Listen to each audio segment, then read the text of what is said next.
Students, we will discuss about the important news. First news is regarding the Andhra Pradesh and Telangana के perspective से है। Students, excessive rainfall की वजह से आंध्र प्रदेश एंड तेलंगाना के वहाँ पे फ्लड का जो सिचुएशन है वो क्रिएट हुआ। आप देखिए कि वहाँ के जो चीफ मिनिस्टर्स हैं उनके द्वारा एसडीआरएफ का जो टीम है उसको डिप्लॉय किया गया है फ्लड अफेक्टेड एरिया के अंदर में। और जो हमारे यूनियन होम मिनिस्टर हैं उनसे जो असिस्टेंस है वो भी मांगा गया है वहाँ के चीफ मिनिस्टर्स के द्वारा, इस सेंटर के द्वारा इस फ्लड का जो सिचुएशन के अंदर जो असिस्टेंस है उसको प्रोवाइड किया जाए। स्टूडेंट्स, अगर हम डिस्कस करें हमारे कंट्री के पर्सपेक्टिव से तो आप देखिए कि प्रेजेंट समय में जो कच्छ का जो रीजन है, नॉर्दर्न पार्ट ऑफ गुजरात का जो रीजन है, सौराष्ट्र का जो एरिया है वहाँ पे, तो वहाँ पे आप देखिए कि जो लो प्रेशर का एरिया है वो क्रिएट हुआ है। इसके अलावा स्टूडेंट जो बे ऑफ बंगाल का जो रीजन है यहाँ पे भी आपको तेलंगाना जो आंध्र प्रदेश का जो नॉर्दर्न पार्ट है, सदर्न पार्ट ऑफ उड़ीसा का जो एरिया है वहाँ पे भी जो लो प्रेशर का एरिया है वो क्रिएट हुआ है। आप देखिए कि हमारे यहाँ पे जो लैंड बेस या लैंड से ओरिजिन होने वाले जो साइक्लोनिक कंडीशंस है वो डेवलप नहीं होती हैं अगस्त के समय में, but first time after the long years के बाद में इस तरीके का जो कंडीशंस है वो डेवलप हुआ है अगस्त के दौरान में। हमारे यहाँ पे आपको जो साइक्लोनिक कंडीशंस हैं हमारे कंट्री के अंदर में वो आपको मई एंड जून के समय देखने के लिए मिलती हैं। आप देखिए कि मई एंड जून के समय आपको ये जो कंडीशंस है वो देखने के लिए मिलेगा। इसके अलावा आप देखिए कि अक्टूबर एंड नवंबर के समय साइक्लोनिक जो कंडीशंस है वो इंडिया के अंदर डेवलप होती हैं, बट आप देखिए कि फर्स्ट टाइम मानसून के समय इस तरीके से जो लो प्रेशर का एरिया है बोथ पार्ट्स के अंदर क्रिएट हुआ है, वेस्टर्न कोस्ट के वहाँ पे भी और ईस्टर्न पार्ट के अंदर भी आपको देखने के लिए मिलेगा। स्टूडेंट्स, अगर हम डिस्कस करें आंध्र प्रदेश एंड तेलंगाना के बारे में तो आप देखिए कि पहले ये एक ही स्टेट का पार्ट हुआ करते थे। आंध्रा स्टेट है वो क्रिएट हुआ था हमारे आफ्टर द इंडिपेंडेंस के बाद में। आप देखिए कि आंध्रा स्टेट को जब क्रिएट किया गया था तो सबसे पहले एस के धर कमेटी है वो बनता है। एस के धर कमेटी के द्वारा आंध्रा स्टेट का जो क्रिएशन है उसके रिगार्डिंग में मना है, डिनाई है वो कर दिया गया था।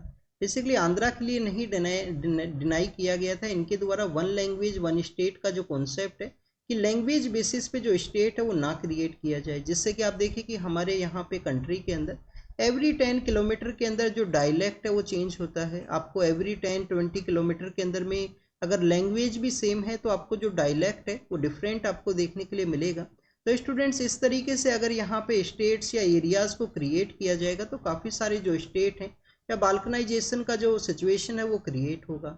तो एस के धर के द्वारा रिजेक्ट किया गया। उसके बाद में जेबीपी कमेटी बनता है, इंडियन नेशनल कांग्रेस का वो कमेटी था।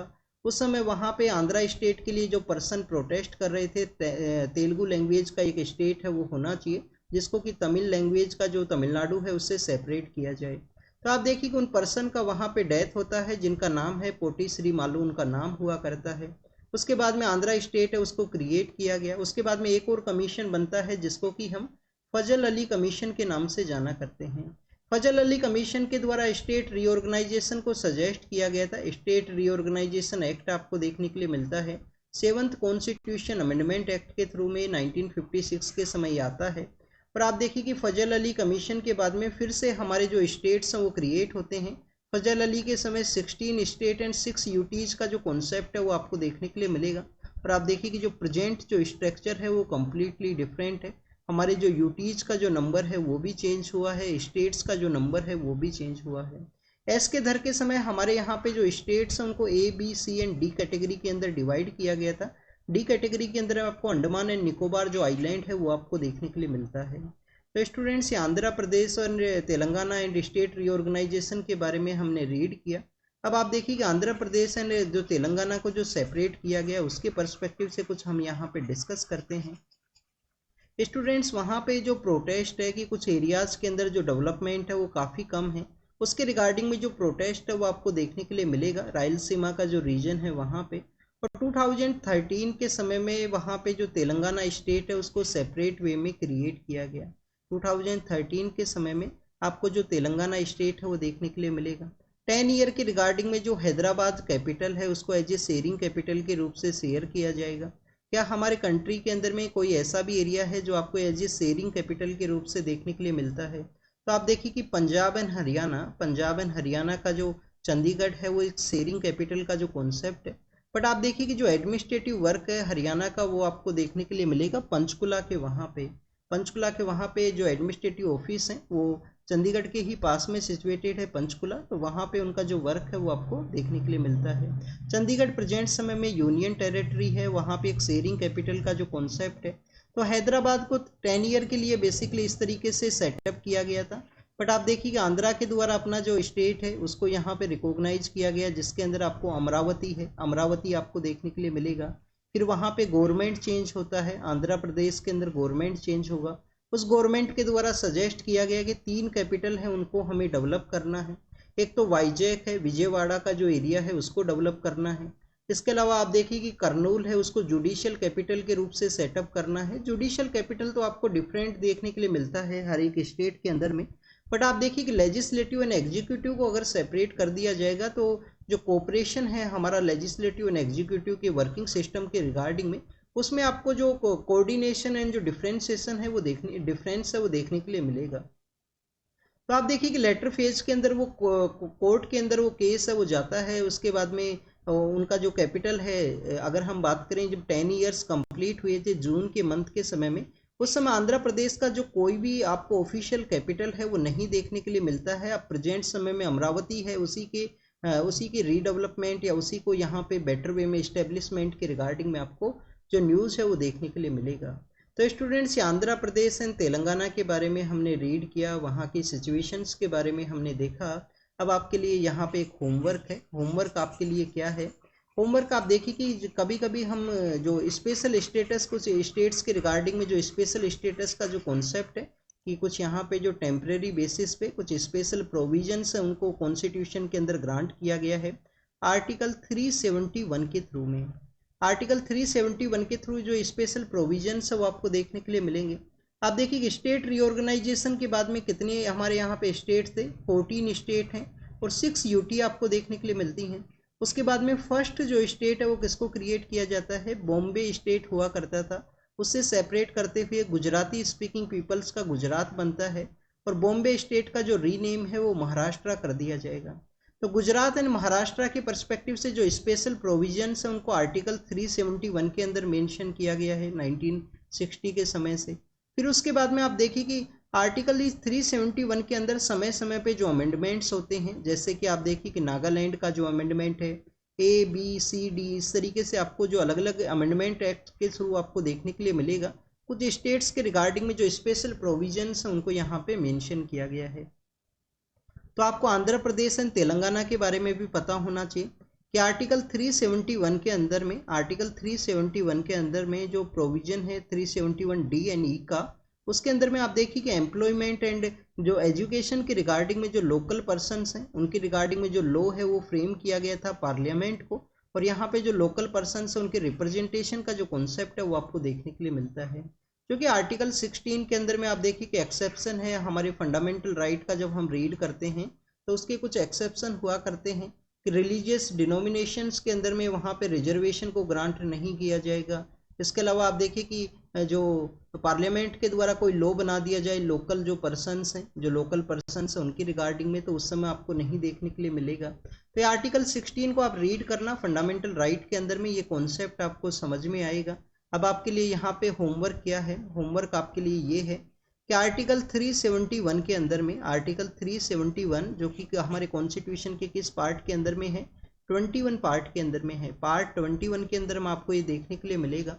तो आप देखिए कि जो पार्ट 21 के अंदर आर्टिकल 371 है, इसके अंदर किस किस स्टेट के रिगार्डिंग में प्रोविजन है। जैसे 371 किसके रिगार्डिंग में है? गुजरात महाराष्ट्र। 371 एक इसके बारे में है क्या? नागालैंड के बारे में है।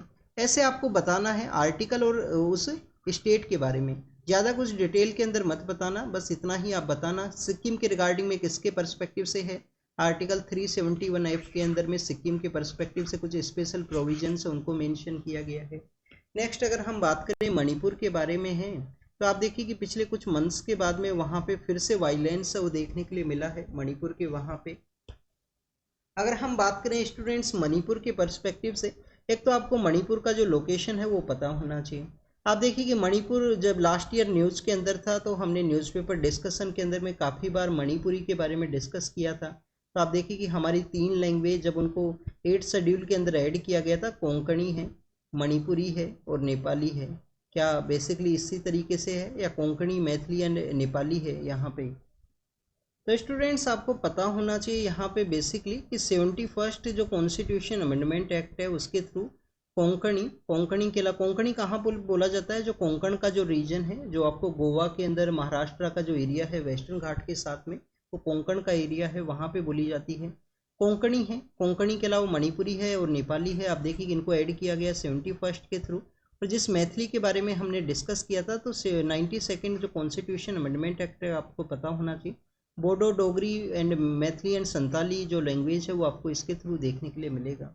4 टाइम्स अमेंडमेंट किया गया है हमारे 8th शेड्यूल के अंदर में। ओरिजिनली 14 लैंग्वेज हुआ करते थे। तो ये इस तरीके से क्वेश्चन है आपसे प्रीलिम्स के पेपर के अंदर पूछा गया था मणिपुरी लैंग्वेज के रिगार्डिंग में, जिसको कि मैती लैंग्वेज के नाम से भी जाना करते हैं। मणिपुर के वहाँ पे बोली जाती है मैती। वहाँ पे आप देखिए कि जो डोमिनेटिंग जो कम्युनिटी है वो भी आपको देखने के लिए मिलता है। मणिपुर का जो स्ट्रक्चर है वो आपको एक फुटबॉल का जो ग्राउंड हुआ करता है उस तरीके से आपको देखने के लिए मिलेगा। जो यहाँ पे वैली का जो रीजन है वहाँ पे आप देखिए कि 60% जो पॉपुलेशन है वो रहा करती है। वैली के रीजन के अंदर 60% पॉपुलेशन आपको देखने के लिए मिलेगा। हिली एरियाज के अंदर 40% जो पॉपुलेशन है वो आपको देखने के लिए मिलेगी।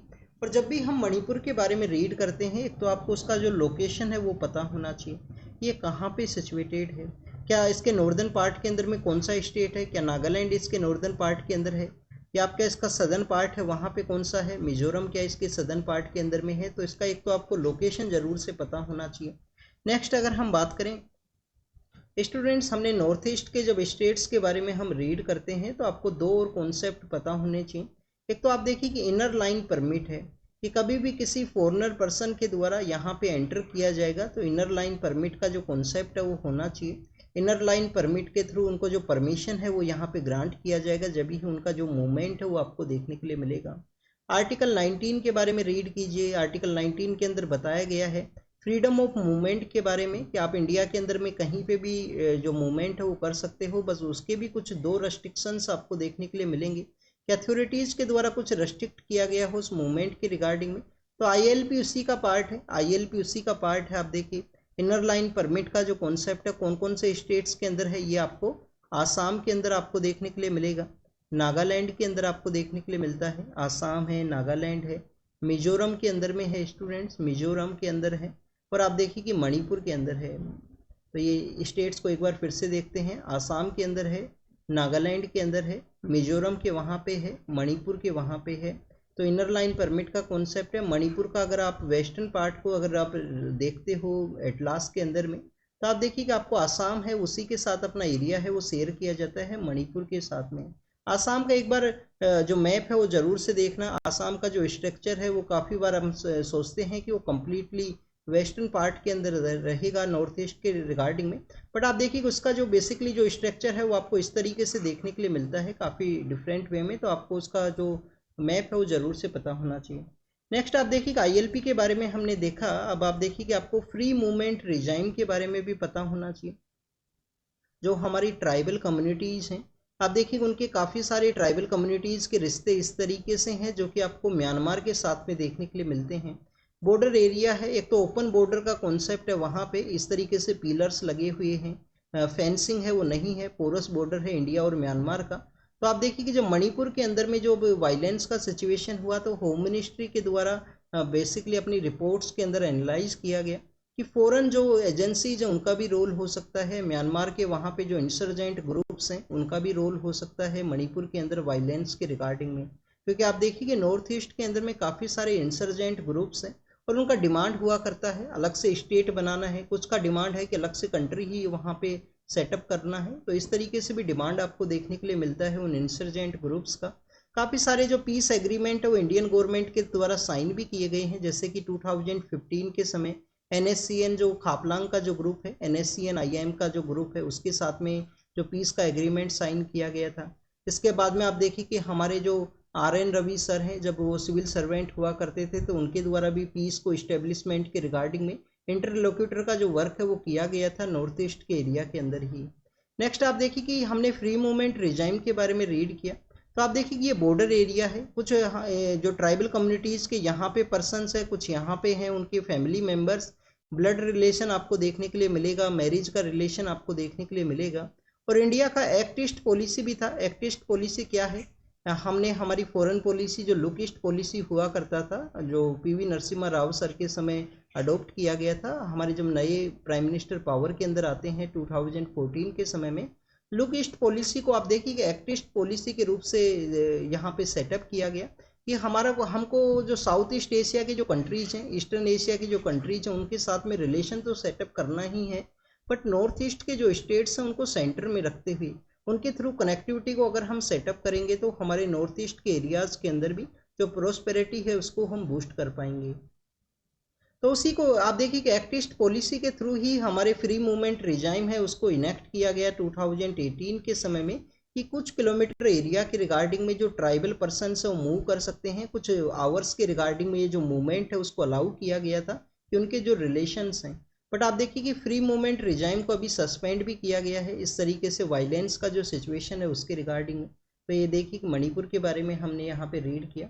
अब आप देखिए कि स्टूडेंट जापान के पर्सपेक्टिव से हम रीड करते हैं जापान के बारे में क्या है कि जापान के द्वारा वहाँ पे जो टू मच हीट का जो कंडीशन है वो डेवलप हुआ, तो हीट रेजिस्टेंस जो राइस का जो वेराइटी है उसको डेवलप किया गया है। हीट रेजिस्टेंस जो राइस का जो वेराइटी है उसको डेवलप किया गया है। आप देखिए कि जब भी एक्सट्रीम आपको जो क्लाइमेटिक कंडीशन है या एक्सट्रीम वेदर का जब कंडीशन डेवलप होता है तो एग्रीकल्चर जो प्रोस्पेरिटी है, जो एग्रीकल्चर प्रोस्पेरिटी है उसको बेसिकली डिक्लाइन करेगा। प्रोस्पेरिटी मीन्स जो प्रोडक्शन है उसको वो डिक्लाइन करेगा। तो आप देखिए कि जब भी हमारे यहाँ पे जो एक्सेसिव जो हीट का जब कंडीशन डेवलप होता है या एक्सेसिव मॉनसून का भी जो कंडीशन डेवलप होता है तो उस समय में आपको जो इम्पैक्ट है वो देखने के लिए मिलता है क्रॉप के ऊपर में। जापान के द्वारा अपना जो हीट रेजिस्टेंस राइस का जो वेराइटी है क्लाइमेट चेंज को देखते हुए उसको डेवलप किया गया है। आप देखिए कि हमारे कंट्री के द्वारा भी साल्ट का जो प्रेजेंस है वो इंक्रीज हुआ था, साल्ट इंक्रीज हुआ है पानी के अंदर में, क्योंकि राइस के अंदर राइस का जो क्रॉप है उसके अंदर पानी का काफ़ी ज़रूरत हुआ करता है। तो आप देखिए कि साल्ट रेजिस्टेंस जो राइस है वो इंडियन अथॉरिटीज़ के द्वारा भी डेवलप किया गया था, जो केरल के अंदर उसका जो प्लांटिंग है कल्टीवेशन है वो आपको देखने के लिए मिलता है। पोकाली पैडी के नाम से उसको हम जाना करते हैं। किसके नाम से जाना करते हैं? पोकाली राइस है, पोकाली पैडी के नाम से हम उसको जाना करते हैं, जो कि केरल के वहाँ पे उसका जो कल्टीवेशन एंड प्रोडक्शन है वो आपको देखने के लिए मिलेगा। अब ये नाम जरूर से याद रखना, पोकाली पैडी है वो कहाँ पे है। यूपीएससी के द्वारा क्वेश्चंस भी पूछ लिए जाते हैं। राइस का जो मैक्सिमम प्रोडक्शन है वो किस जो सबसे लार्जेस्ट प्रोड्यूसर है वो कौन है, कौन सा कंट्री है। 2019 का जो प्रीलिम्स का पेपर है उसके अंदर ये क्वेश्चन है वो पूछा गया था। 2019 के प्रीलिम्स के पेपर के अंदर में कुछ कंट्रीज के नेम दे दिए गए, इंडिया भी था, चाइना भी था वहाँ पे, और क्वेश्चन आपसे पूछ लिया गया कि राइस का जो लार्जेस्ट प्रोड्यूसर है वो कौन है।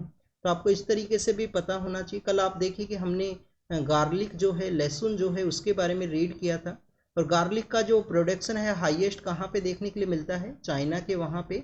और सेकंड कौन सा है कंट्री स्टूडेंट्स? इंडिया सेकंड है इसके अंदर में गार्लिक के पर्सपेक्टिव से।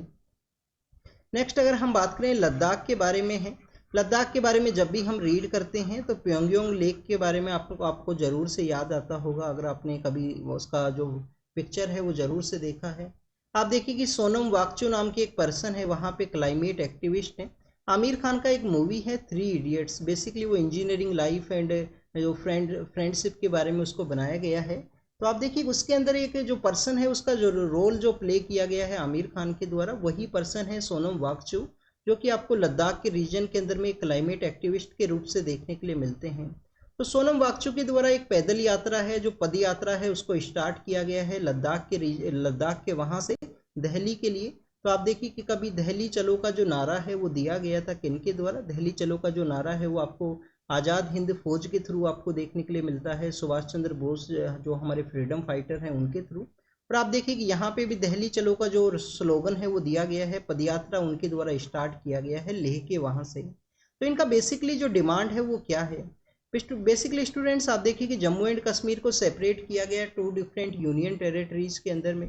लद्दाख का जो रीजन है हमारे यहाँ पे काफ़ी ज़्यादा लेस डेवलप आपको देखने के लिए मिलेगा, स्ट्रेटजिक पर्सपेक्टिव से भी इम्पोर्टेंट है। चाइना के रिगार्डिंग में आप देखिए कि हमारा जो बॉर्डर सिक्योरिटी है उसके पर्सपेक्टिव से भी इम्पोर्टेंट है। वाइब्रेंट विलेज प्रोग्राम है वो भी चलाया गया था अभी गवर्नमेंट के द्वारा, बॉर्डर एरियाज़ के जो विलेज हैं लद्दाख के वहाँ पे, और भी हमारे जो चाइना के साथ एरिया शेयर करने वाले जो स्टेट्स हैं वहाँ पे वाइब्रेंट विलेज प्रोग्राम है उसको चलाया गया है। अगर हम बात करें इन क्लाइमेट एक्टिविस्ट का जो डिमांड है उनके बारे में, एक तो फर्स्ट डिमांड है कि स्टेट हुड को फिर से रिस्टोर किया जाए, कि लद्दाख को एज ए डिफरेंट स्टेट के रूप से यहाँ पे सेटअप किया जाए, जो जम्मू एंड कश्मीर के अंदर भी आपको देखने के लिए मिलेगा। स्टेट हुड की डिमांड के बाद में आप देखिए कि आपको जो नेक्स्ट डिमांड वो देखने के लिए मिलता है कि हमको 6 शेड्यूल के अंदर ऐड किया जाए। 6 शेड्यूल के अंदर में प्रेजेंटली आप देखिए कि कौन कौन से स्टेट हैं। आसाम है, मेघालय है, त्रिपुरा है और मिजोरम है। आसाम है, मेघालय है, त्रिपुरा है और मिजोरम है, ये 4 स्टेट्स हैं। तो यहाँ पे डिमांड है रिक्रूटमेंट प्रोसेस के रिगार्डिंग में जो पब्लिक सर्विस कमीशन है उसको सेटअप किया जाए। पब्लिक सर्विस कमीशन आप देखिए कि जब भी हम स्टेट पब्लिक सर्विस कमीशन के बारे में रीड करते हैं तो आर्टिकल 315 टू 323 आर्टिकल 315 टू 323 के अंदर में किसके बारे में मेंशन है, पब्लिक सर्विस कमीशन के बारे में। यूनियन पब्लिक सर्विस कमीशन भी इन्हीं आर्टिकल्स के थ्रू कॉन्स्टिट्यूट किया गया है। स्टेट पब्लिक सर्विस कमीशन जो हुआ करते हैं वो भी इन्हीं के थ्रू आप देखिए कि कॉन्स्टिट्यूट किए जाते हैं। तो पब्लिक सर्विस कमीशन का डिमांड है, 6 शेड्यूल का डिमांड है स्टेट हुड को फिर से रिस्टोर किया जाए। और लेजिस्लेटिव जो कॉन्स्टिट्यूएंसीज हैं, लोकसभा का जो कॉन्स्टिट्यूएंसीज हैं उनमें लेह को अलग से और कारगिल को अलग से जो डिफरेंट यहाँ पे जो लोकसभा का कॉन्स्टिट्यूएंसी है उसके रूप से सेटअप किया जाए। तो ये डिमांड है, उसके रिगार्डिंग में उनके द्वारा जो मार्च है उसको स्टार्ट किया गया है। नेक्स्ट अगर हम बात करें तो एक पीवीटीजी कम्युनिटी के बारे में है। आप देखिए कि कुछ दिन पहले भी हमने बोंडा नाम का जो पीवीटीजी कम्युनिटी है उड़ीसा के अंदर ही, उसके बारे में रीड किया था। बोंडा नाम का जो पीवीटीजी है वो क्यों न्यूज के अंदर में था कि बोंडा नाम का जो पीवीटीजी है जो मैक्सिमम आप देखिए कि फॉरेस्ट का जो प्रोड्यूस है, कि फॉरेस्ट से जो फ्रूट्स हैं उन्हीं के ऊपर वो डिपेंड है। तो वहाँ बोंडा कम्युनिटी से एक पर्सन है जिनके द्वारा नीट के एग्जाम के अंदर अच्छा परफॉर्म किया गया, उनको मेडिकल कॉलेज है वो मिला है। तो बोंडा कम्युनिटी से वो फर्स्ट पर्सन रहेंगे जिनके द्वारा मेडिकल कॉलेज के अंदर एंट्रेंस है वो लिया गया है। तो आप देखिए कि कितना अच्छा हमारी कंट्री का एक ब्यूटी है वो आपको देखने के लिए मिलता है कि इस तरीके से हमारी जो ट्राइबल कम्युनिटीज़ हैं उनको भी प्रॉपर जो यहाँ पे प्रॉपर रिप्रेजेंटेशन के रिगार्डिंग में कुछ रिजर्वेशन का जो कॉन्सेप्ट है वो दिया गया है। बट आप देखिए कि सुप्रीम कोर्ट के द्वारा कुछ ऐसे पर्सन्स हैं जिनके द्वारा कंटिन्यूस उसका बेनिफिट लिया गया रिजर्वेशन का, तो उनके रिगार्डिंग में क्रीमी लेयर का जो कॉन्सेप्ट है वो एक जजमेंट के अंदर दिया गया था जिसके अगेंस्ट में प्रोटेस्ट है वो देखने के लिए मिला था। डोंगरी कोंड जो यहाँ पे ट्राइबल कम्युनिटी है उसके बारे में मेंशन है। डोंगरी कोंड अगर हम ट्राइबल कम्युनिटी के बारे में बात करें तो आप देखिए कि पीवीटीजी ट्राइबल कम्युनिटी है। अब आपको 2013 के समय का अगर आप इन्वायरमेंट के जो केसेज हैं उसमें लिटिल बिट इंटरेस्टेड हो, कभी आपने रीड किया हो तो न्यामगिरी हिल्स के बारे में आपने रीड किया होगा। न्यामगिरी हिल्स के अंदर बॉक्साइट की जो माइनिंग्स हैं उनको अलाउ किया गया था वेदांता ग्रुप को।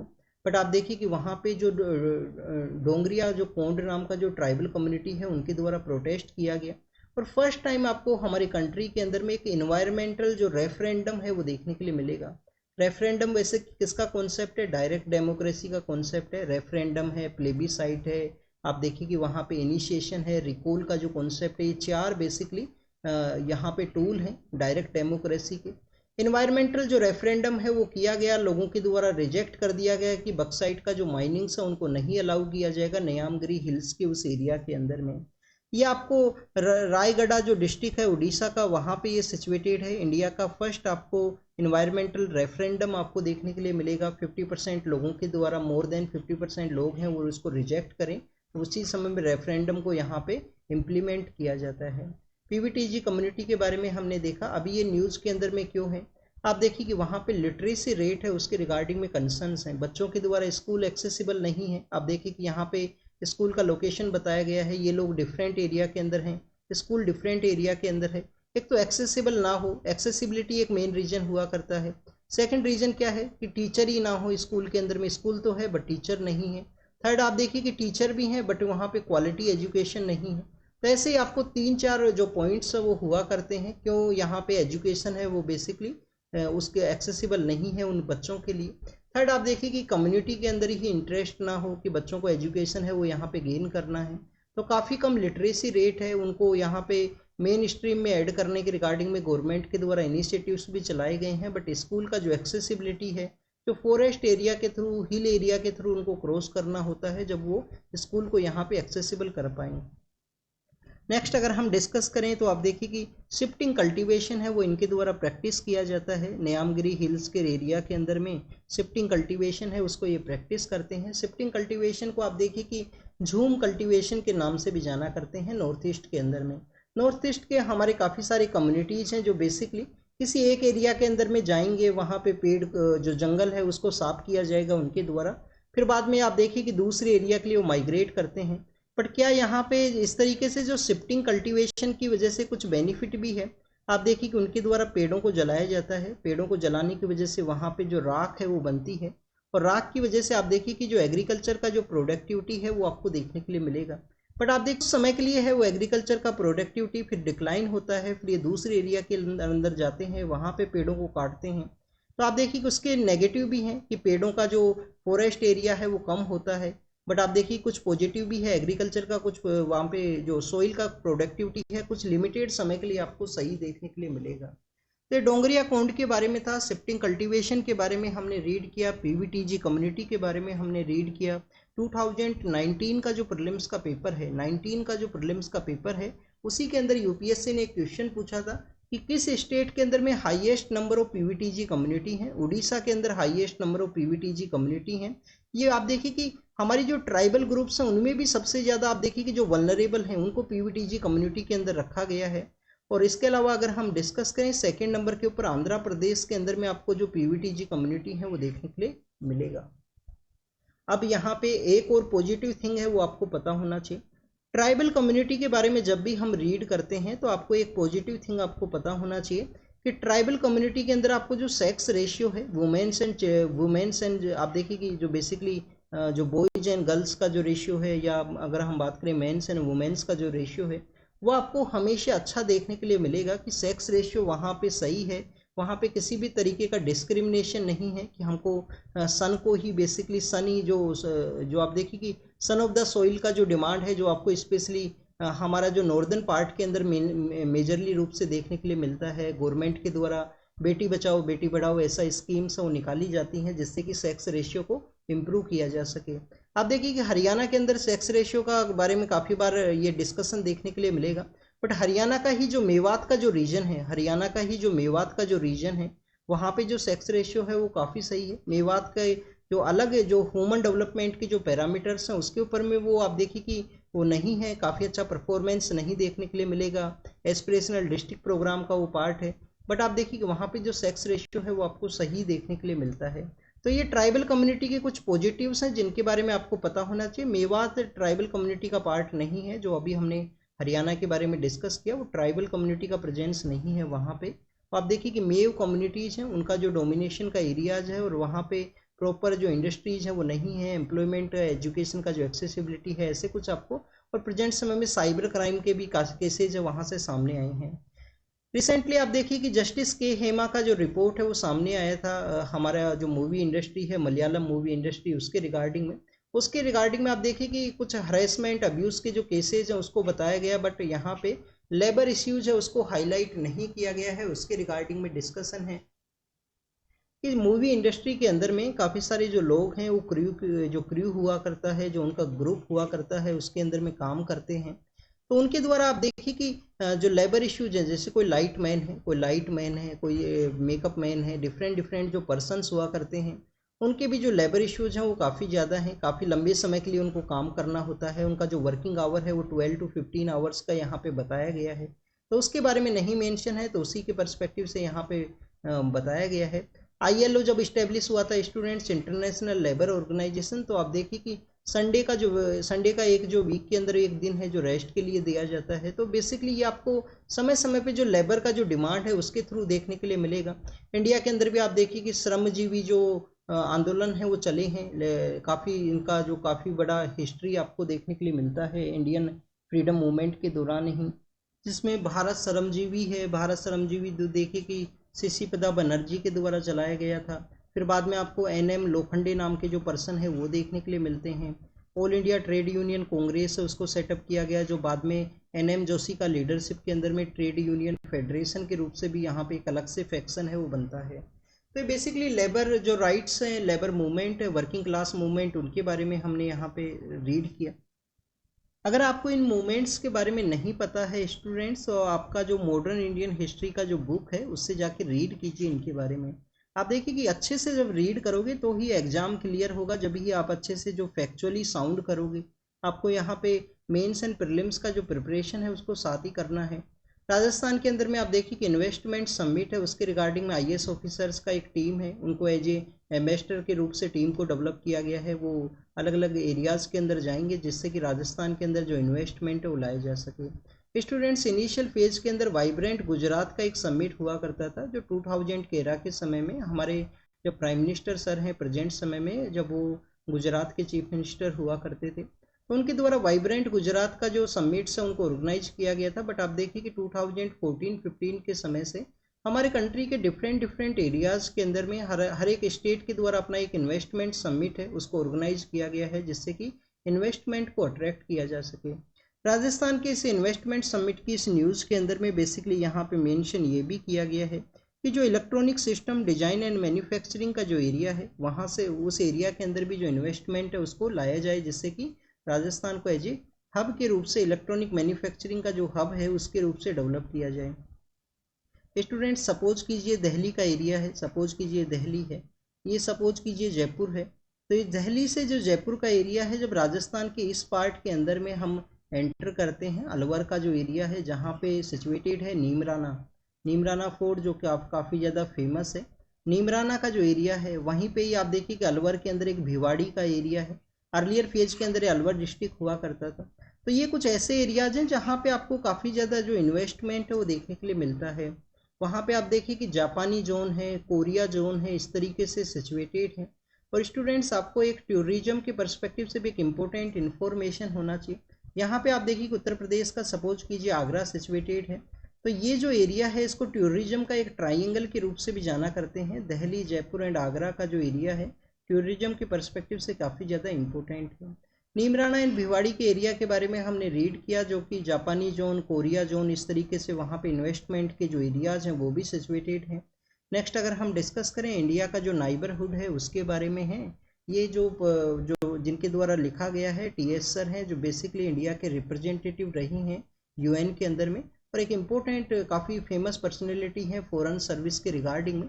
तो अगर हम बात करें स्टूडेंट्स इंडिया के नाइबरहुड के पर्सपेक्टिव से, तो इनके द्वारा डिस्कस किया गया है कि लास्ट 15 to 16 ईयर्स के अंदर में इंडिया का जो नाइबरहुड है उसके अंदर किस तरीके से चेंजेज आए हैं। आप देखिए कि इनके द्वारा जो पॉजिटिव आउटकम है 2008 से लेकर 2010 का जो 3 ईयर का जो टेन्योर है उसके अंदर किस तरीके से इंडिया के नाइबरहुड के अंदर जो सिचुएशन है वो चेंज हुआ था।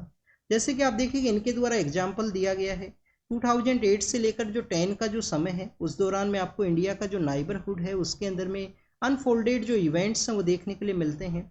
इनिशियल फेज के अंदर आप देखिए कि अब प्रेजेंटली हमने बांग्लादेश के बारे में रीड किया। बांग्लादेश के अंदर मिलिट्री का जो रूल है वो हुआ करता था। मिलिट्री के रूल को यहाँ पे ओवरथ्रो करते हुए 2009 के समय में शेख हसीना मैम है वो पावर के अंदर में आती हैं एक मैसिव मैंडेट के साथ वो पावर के अंदर में आती हैं। 15 ईयर के आसपास उनके द्वारा पावर है उसको सर्व किया गया बांग्लादेश के। वहाँ पे इंडिया के जो कोर इंटरेस्ट हैं उनको भी यहाँ पे फुलफिल किया गया है। इंडिया का जो कोर इंटरेस्ट था हमारे नॉर्थ ईस्ट एरिया के साथ में कनेक्टिविटी को सेटअप करना हो, इंडिया बांग्लादेश के जो ट्रेड रिलेशंस हैं उनको इम्प्रूव करना हो, और इसके अलावा आप देखिए कि इंडिया का जो एक्ट ईस्ट पॉलिसी है डिफरेंट और भी इनिशिएटिव्स हैं उनको फुलफिल किया गया उनके द्वारा। नेक्स्ट अगर हम बात करें श्रीलंका के पर्सपेक्टिव से, तो स्टूडेंट श्रीलंका का जो नॉर्दर्न पार्ट है वहाँ पे एक एरिया है जहाँ पे तमिलियन जो पर्सनस हैं उनका प्रेजेंस है। उस एरिया को हम जानते हैं जाफना स्टेट के रूप से। ये जो नॉर्दर्न पार्ट है इसको जाफना स्टेट के रूप से हम जानते हैं। 2008 से लेकर जो 10 का जो समय है उस समय श्रीलंका के अंदर जो लिट्टे नाम का जो ग्रुप हुआ करता था, लिबरेशन ऑफ तमिल टाइगर इलम, जिसके जो मेन हेड हुआ करते थे उनको असैसिनेट किया जाता है, उनको डिफीट किया जाता है, और श्रीलंका के अंदर जो पीस एस्टेब्लिशमेंट का जो समय है वो आता है। मालदीव की रिगार्डिंग में अगर हम डिस्कस करें तो मालदीव के अंदर ऑटोक्रेटिक जो रूल है वो हुआ करता था।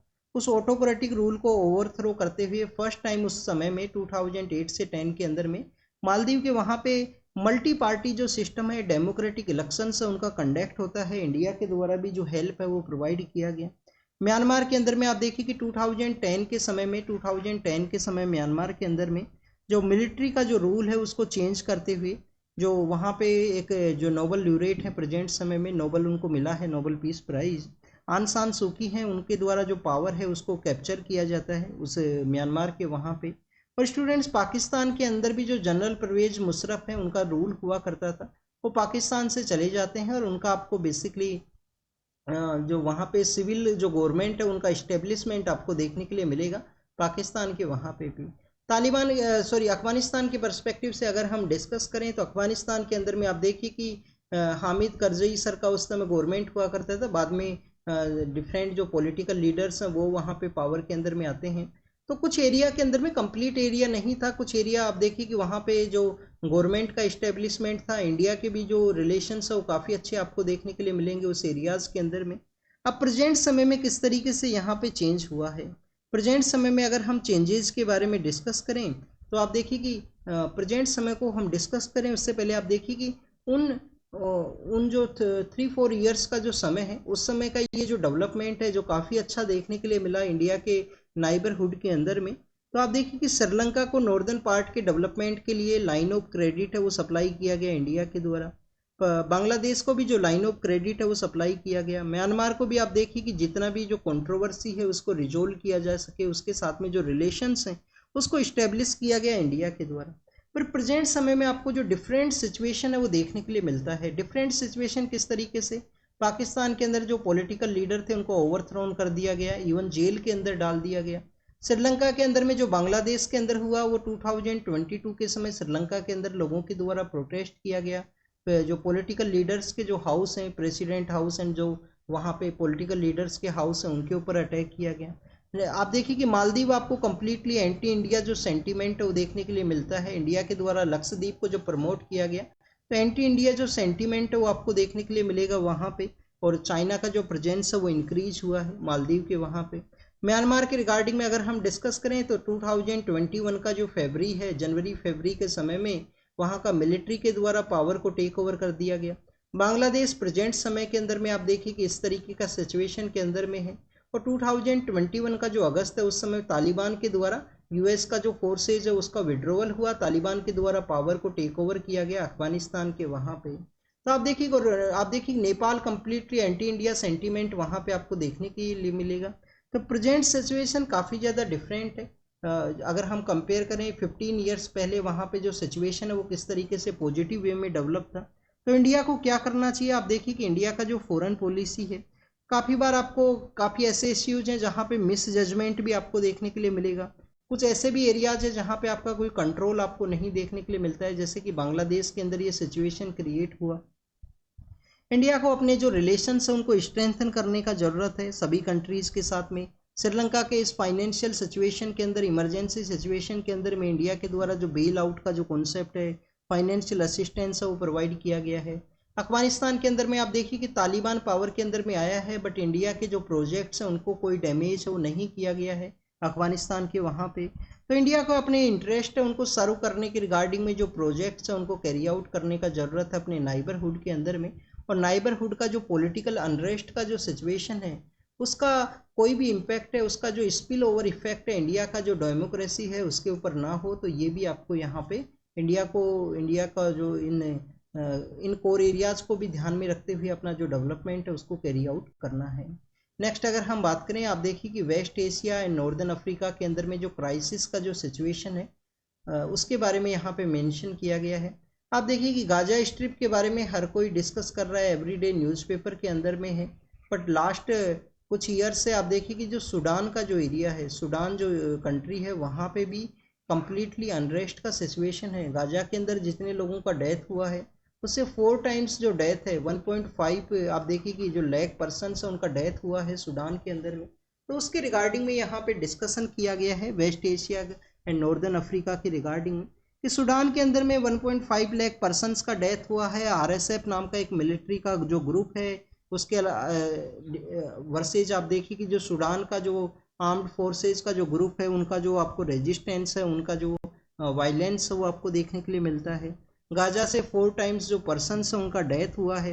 सूडान आप देखिए कि एक रेड सी के साथ अपना एरिया शेयर करता है, 7 और स्टेट्स हैं, 7 और कंट्रीज हैं जिसके साथ अपना एरिया शेयर करता है।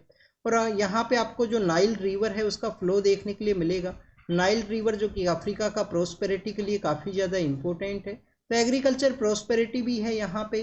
Gold and diamond, gold diamond नहीं है स्टूडेंट्स, गोल्ड एंड आप देखिए काफ़ी सारे जो मिनरल्स हैं उनका यहाँ पे जो रिसोर्सेज है, उनका जो माइंस है वो भी प्रेजेंस है। एग्रीकल्चर एक्सपोर्ट के लिए जाना जाता है सूडान।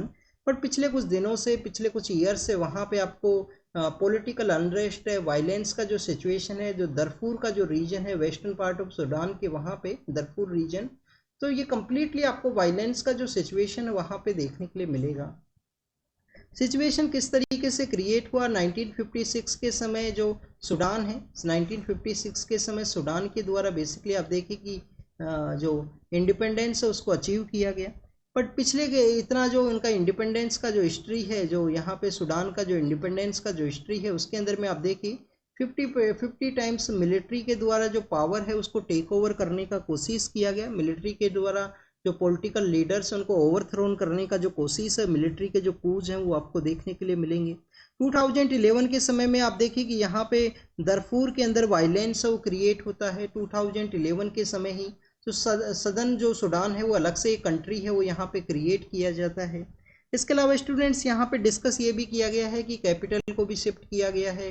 बाकी जो बिग पावर कंट्रीज हैं जैसे कि रसिया है, यूएसए है और भी जो इजिप्ट है, उन सभी के द्वारा अपने जो इंटरेस्ट हैं, अपना उनका जो बेनिफिट है उसके रिगार्डिंग में वहाँ पे जो एक्टिविटीज़ हैं वो आपको देखने के लिए मिलेगा। इंडिया को यहाँ पे क्या करना चाहिए, अपने जो इंटरेस्ट है उनको यहाँ पे इंश्योर करने का ज़रूरत है। सूडान से इंडिया आप देखिए कि काफ़ी कुछ एक्सपोर्ट करता है, कुछ डायरेक्टली बेसिस पे और कुछ आपको Saudi Arabia and United Arab अमीरात के थ्रू इनडायरेक्ट बेसिस पे आपको देखने के लिए मिलेगा। हमारे जो प्रेसिडेंट सर हैं वो भी सूडान का विजिट के लिए गए थे। आप देखिए कि जो फॉर्मर प्रेसिडेंट है एपीजे अब्दुल कलाम सर, वो वहाँ पे विजिट के लिए गए थे पहले। और हमारा जो ट्रेड है वो इंक्रीज हुआ है। हमारे जो सिविलियन पर्सन हैं उनको रेस्क्यू किया गया है सूडान के वहाँ पे। अब आपको सूडान का जो लोकेशन है वो ज़रूर से पता होना चाहिए। वेस्टर्न पावर कंट्रीज के द्वारा क्यों यहाँ पे इंटरेस्ट को शो किया गया, क्योंकि ये रेड सी के साथ अपना एरिया शेयर करता है। रेड सी के अंदर जो पीस है वो काफ़ी ज़्यादा इंपॉर्टेंट है ट्रेड को कैरी आउट करने के रिगार्डिंग में। जुडिशियल अपॉइंटमेंट सिस्टम के बारे में है।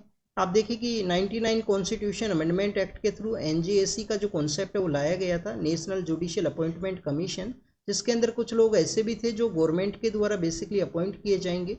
जुडिशरी के द्वारा उसको माना गया कि इंडिपेंडेंस ऑफ जुडिशरी का जो कॉन्सेप्ट है उसको ये हार्म करेगा और एनजीएसी को यहाँ पे नल एंड वॉइड है वो डिक्लेयर कर दिया गया। राइटर के द्वारा एडिटोरियल के अंदर यही बताया गया है कि एनजीएससी को लाने का ज़रूरत है, हमें जुडिशियल अपॉइंटमेंट सिस्टम के अंदर रिफॉर्म का ज़रूरत है। काफ़ी सारे ऐसे कंट्रीज है जहाँ पे कुछ जो लीगल बैकग्राउंड के जो पर्सनस हैं वो जुडिशियल अपॉइंटमेंट प्रोसेस के पार्ट हैं, बट आप देखिए कि हमारी जुडिशरी के द्वारा उसके इंडिपेंडेंस का हार्म हो सकता है, इस वजह से एनजीएससी उनके द्वारा रिजेक्ट है वो कर दिया गया। जुडिशियल जो अपॉइंटमेंट सिस्टम है, एसपी गुप्ता केस फर्स्ट जज केस है, फिर सेकंड जज केस आपको देखने के लिए मिलेगा 98 के समय। थर्ड जज केस का जो कॉन्सेप्ट है वो है हमारे यहाँ पे जुडिशियल अपॉइंटमेंट की रिगार्डिंग में। अगर आपको ये 3 जज केस के बारे में नहीं पता है तो रीड कीजिए पॉलिटिका बुक से जाके कि 1 CGI प्लस में 4 सीनियर मोस्ट जो जज हैं उनके द्वारा यहाँ पे जो नेम्स है वो सजेस्ट किए जाते हैं। और आप देखिए कि जो नेम है 4:1 के थ्रू पास होना चाहिए। अगर मोर देन 2 पर्सनस के द्वारा या 2 पर्सनस के द्वारा किसी पर्सन के नेम को रिजेक्ट कर दिया गया तो उनका जो नेम है उसको यहाँ पे कैरी है वो नहीं किया जाएगा जुडिशियल अपॉइंटमेंट प्रोसेस की रिगार्डिंग में। हाई कोर्ट्स का जो जुडिशियल अपॉइंटमेंट सिस्टम है वो डिफरेंट है, वहाँ पे और भी पर्सन है वो यहाँ पे पार्टी है जुडिशियल अपॉइंटमेंट की रिगार्डिंग में, तो उसके रिफॉर्म के बारे में डिस्कस किया गया। एलजीबीटी कम्युनिटी आप देखिए कि यहाँ पे जॉइंट अकाउंट के बारे में कल हमने डिस्कस किया था। अभी सेंट्रल गवर्नमेंट के द्वारा राशन कार्ड्स के बारे में भी कहा गया है कि इनको जो राशन कार्ड्स हैं वो भी उन कपल्स को प्रोवाइड किया जाए। तो कम्प्लीटली आप देखिए कि हमारी गवर्नमेंट का जो डिसीजन है वो कम्प्लीटली आपको काफ़ी ज़्यादा प्रोएक्टिव एंड पॉजिटिव वे में देखने के लिए मिलता है। एलजीबीटी कम्युनिटीज़ को इस तरीके से जो बेनिफिट्स हैं वो ग्रांट किए गए हैं। नाज फाउंडेशन का केस है 2010 के समय दिल्ली हाई कोर्ट के द्वारा एलजीबीटी जो कम्युनिटी है, होमोसेक्सुअलिटी है, उसको अलाउ किया गया था। फिर बाद में सुरेश कुमार कौशल केस आता है, उसके समय सुप्रीम कोर्ट के अंदर उसको अपील किया गया, उसके अंदर रिजेक्ट कर दिया गया। बाद में आप देखिए कि केएस पुट्टास्वामी केस के थ्रू राइट टू प्राइवेसी का कॉन्सेप्ट दिया गया 2017 के समय में, और 2018 के समय नवतेज सिंह जौहर केस के अंदर LGBT कम्युनिटी को विद कंसेंट के साथ में, प्राइवेसी के साथ में जो कपल है उनको अलाउ किया गया। Last year special marriage act के थ्रू इनका जो मैरिज है उसको अलाउ करने का बात किया गया था, तो उसको रिजेक्ट कर दिया गया था सुप्रीम कोर्ट के द्वारा। स्पेशल मैरिज एक्ट के थ्रू आपको यहाँ पे अलाउ है वो नहीं किया जा सकता है। बट अभी रिसेंटली सेंट्रल गवर्नमेंट के द्वारा आप देखिए कि जॉइंट बैंक अकाउंट के बारे में डिस्कस किया गया है। LGBT कम्युनिटी को जो राशन कार्ड्स हैं उनको ग्रांट करने के बारे में डिस्कशन है। GST का जो कलेक्शन है वो लिटिल बिट यहाँ पे डिक्लाइन हुआ है, उसके बारे में लिटिल बिट श्रिंक हुआ है, उसके बारे में डिस्कशन है। तो यहाँ पे आपको पता होना चाहिए GST काउंसिल के बारे में। कॉन्स्टिट्यूशनल बॉडी है, आर्टिकल कौन सा है 279A, जिसके थ्रू इसको सेटअप किया गया। लाइव डिटेक्टर टेस्ट के बारे में है, आर्टिकल 20 आपको पता होना चाहिए, ये हमने रीड भी किया है। आर्टिकल 20 का जो क्लोज 3 है उसके बारे में। लाइव डिटेक्टर टेस्ट क्या है, आपको यहाँ पे कुछ केमिकल्स हैं वो इंसर्ट किए जाएंगे। केमिकल्स मीन्स इस तरीके से नहीं है कि वो एंटीबॉडी है, कुछ यहाँ पे आपको जो ड्रग है वो बॉडी के अंदर इंसर्ट किया जाता है। उसके बाद में आपका जो ब्लड प्रेशर कैसा है, स्किन का जो स्वेटिंग का जो कॉन्सेप्ट है वो किस तरीके से है, आपका जो मूवमेंट किस तरीके से है, उस आपसे कुछ क्वेश्चंस पूछे जाते हैं। न्यूमेरिकल वैल्यू उनका हुआ करता है कि उनका इस तरीके से क्या रिस्पॉन्स था, तो उसी के बेसिस पे कुछ अज्यूम है वो किया जाएगा।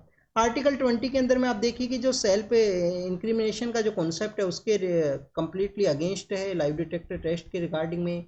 क्या इसके रिगार्डिंग में कोई जजमेंट दिया गया है, उसको कोर्ट के अंदर एडमिशन माना जाएगा, कोर्ट का जो यहाँ पे प्रोसीजर है उसके रिगार्डिंग में। और आप देखिए ये सब आपको पता होना चाहिए, इसको ऑलरेडी हमने डिस्कस किया है। आर्टिकल 20 को जरूर से रीड करना। कोई अरेस्टेड पर्सन की जो राइट्स हैं उनके बारे में है। गुजरात के अंदर फ्लड का सिचुएशन क्रिएट हुआ। गुजरात के बारे में जब भी रीड करते हैं 4 रिवर हैं, समानता, साबरमती, माही, नर्मदा और ताप्ती। कुछ और भी छोटी छोटी रिवर हैं, जैसे कि आप देखिए मोरबी के अंदर कौन सा है, माछू रिवर है, वहाँ पे हरिनी रिवर कहाँ पे, गिर के एरिया के अंदर हरिनी रिवर है।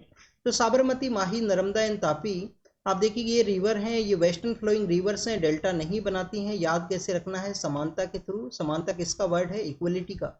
इक्वलिटी मीन्स समानता हुआ करता है, इक्वलिटी है। तो साबरमती, माही, नर्मदा एंड तापी हैं, डेल्टा नहीं बनाती हैं, वेस्टर्न फ्लोइंग रिवर हैं, कोर्स इनका छोटा है, सेडिमेंट से कैरी नहीं करती हैं। गुजरात के वहाँ पे फ्लड का सिचुएशन क्रिएट हुआ है, उसको असिस्ट किया जाएगा सेंट्रल गवर्नमेंट के द्वारा। इंडिया और पाकिस्तान के जो रिलेशंस है उसके रिगार्डिंग में एक सर्वे को कंडक्ट किया गया है, जो सेंटर फॉर पॉलिसी रिसर्च है और भी एक इंस्टीट्यूट है उनके द्वारा। तो आप देखिए कि बताया गया है, कुछ पर्सन्स के द्वारा ही बता दिया गया, सिविलियन पर्सन्स के द्वारा, कि अब जो रिलेशंस है वो बेटर होने का जो सिचुएशन है उसके अंदर नहीं है। काफ़ी ज़्यादा डिफरेंस है बहुत कंट्रीज़ के अंदर में। एक कंट्री के द्वारा आप देखिए कि क्रॉस बॉर्डर जो टेररिज्म है उसको एक्सपोर्ट किया जाता है, अदर कंट्री के द्वारा कोशिश किया गया है हमेशा इंगेज करने का उस कंट्री को, कि इंगेज हुए सिविलियंस का जो यहाँ पे जो कॉन्टैक्ट्स है उसको सेटअप किया जाए, ट्रेड को बूस्ट किया जाए। बट आप देखिए कि कंटिन्यूस एक कंट्री का जो मेन प्रोपोगंडा है वो टेररिज्म है, तो उसके इंडिया कभी भी जो ट्रेड एंड टेररिज्म है वो साथ साथ यहाँ पे नहीं कैरी कर सकते हैं। तो एग्जाम के पर्पज़ से कुछ इंपॉर्टेंट है नहीं, यहाँ पे एग्जाम के पर्पज़ से कुछ इंपॉर्टेंट नहीं है। नेक्स्ट अगर हम डिस्कस करें तो आपको पता होना चाहिए कि आप देखिए कि जुडिशरी की रिगार्डिंग में यहाँ पे 2 डेज का जो कॉन्फ्रेंस है वो हुआ था प्रेसिडेंट मैम के द्वारा। जब उसको एड्रेस किया गया तो कहा गया कि एडजर्नमेंट है वो नहीं होना चाहिए, एडजर्नमेंट का जो कल्चर है वो ख़त्म किया जाए कोर्ट्स के अंदर में, और कोर्ट सभी के लिए एक्सेसिबल हो, जिससे कि जो कॉमन पर्सन है, जो बैकवर्ड पर्सनस हैं, जो मेन स्ट्रीम के अंदर नहीं है, एजुकेशन उनको नहीं है, इंस्टीट्यूशंस के बारे में अवेयर नहीं है, तो उनके लिए भी एक्सेसिबल हो, ऐसा जो सिचुएशन है उसको क्रिएट किया जाए।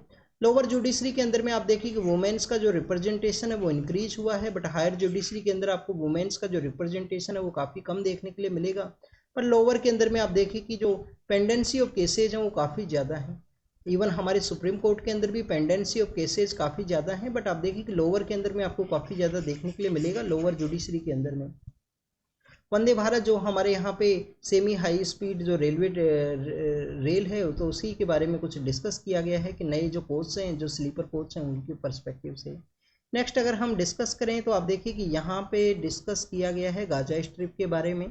कुछ जो पर्सनस है, जो होस्टेज थे, उनका जो बॉडी है उसको रिकवर किया गया है, उसके बारे में है गाजा स्ट्रिप के पर्सपेक्टिव से। अजरबैजान के बारे में जब भी हम रीड करते हैं तो अजरबैजान का आपको पता होना चाहिए अर्मेनिया के साथ में रिलेशन है। ये अजरबैजान है, सपोज कीजिए यहाँ पे ईरान है। अजरबैजान के अंदर एक एरिया था, उसको बोलते हैं नागोर्नो काराबाख। क्या बोलते हैं, नागोर्नो काराबाख। नागोर्नो कारोबाग के अंदर आर्मेनिया के लोग रहा करते थे, बट आप देखिए कि इस तरीके से एक रोड जाता है, यहाँ पे नागोर्नो कारोबाग है। अजरबैजान के द्वारा रोड को ब्लॉक कर दिया गया। पहले भी इनके जो लड़ाई झगड़े हैं वो देखने के लिए मिले थे, 96 के समय में, 2020 के समय में। अभी उसको कम्प्लीटली अनेक्स कर लिया गया है। वहाँ के जो लोग हैं आर्मेनिया के, वहाँ पे चले गए हैं। ये आर्मेनिया है, सपोज कीजिए, यहाँ पे भी एक कॉन्क्लेव है जो कि अजरबैजान का सिचुएटेड है। तो ये अजरबैजान के बारे में था। वहाँ पे इलेक्शंस हुए हैं, नागोर्नो कारोबाग को कम्प्लीटली अनेक्स के बाद में वहाँ पे इलेक्शंस देखने के लिए मिले हैं। जर्मनी के अंदर एक फार राइट जो पार्टी है AfD, उनको यहाँ पे कुछ जो पोलिंग के अंदर अच्छा परफॉर्मेंस हुआ है। तो कुछ पार्ट है जर्मनी का जहाँ पे आप देखिए कि प्रो जर्मनी जो प्रोटेस्ट है वो आपको देखने के लिए मिलते हैं। उन पार्टी का जो डोमिनेशन है वो इंक्रीज हुआ है। ईरान के वहाँ पे बताया गया है कि ईरान के जो प्रेसिडेंट का जो डेथ हुआ था, अजरबैजान और ईरान के जो प्रेसिडेंट है यहाँ पे एक डैम का इनॉग्रेशन किए थे। उसके बाद में जब ईरान के प्रेसिडेंट वापस जा रहे थे तो उनका हेलीकॉप्टर क्रैश हुआ। तो बैड वेदर को यहाँ पे रीजन माना गया है उसके इन्वेस्टिगेशन के अंदर में। गाजा टनल के बारे में है, कुछ बॉडीज हैं उनको रिकवर किया गया है, एग्जाम के पर्पज से नहीं इंपॉर्टेंट है। गाजा कंटिन्यूस न्यूज के अंदर है। श्रीलंका के बारे में है, कुछ पॉलिटिकल डेवलपमेंट, एग्जाम के पर्पज से ये भी इंपॉर्टेंट नहीं है। 200 न्यूटिकल माइल्स का जो एरिया है उस टेरिटोरियल एरिया के अंदर दूसरे कंट्री के द्वारा एंटर ना किया जाए, पर चाइनीज़ जो शिप्स हैं उनके द्वारा जापान के वहाँ पे एंटर किया गया है। और रसिया के द्वारा आप देखिए कि यूक्रेन के जो 2 रीजन्स हैं उनके कैप्चर के बाद में काफ़ी सारे जो ड्रोन अटैक्स हैं उनको यहाँ पे डाउन किया गया है रसिया के द्वारा। तो this is all the information related to the today's newspaper. आप इनको रीड कीजिए, रिवाइज कीजिए। जो भी होमवर्क आपको दिया गया है उसको कमेंट सेक्शन के अंदर ज़रूर से बताइए। Thank you students, thank you very much.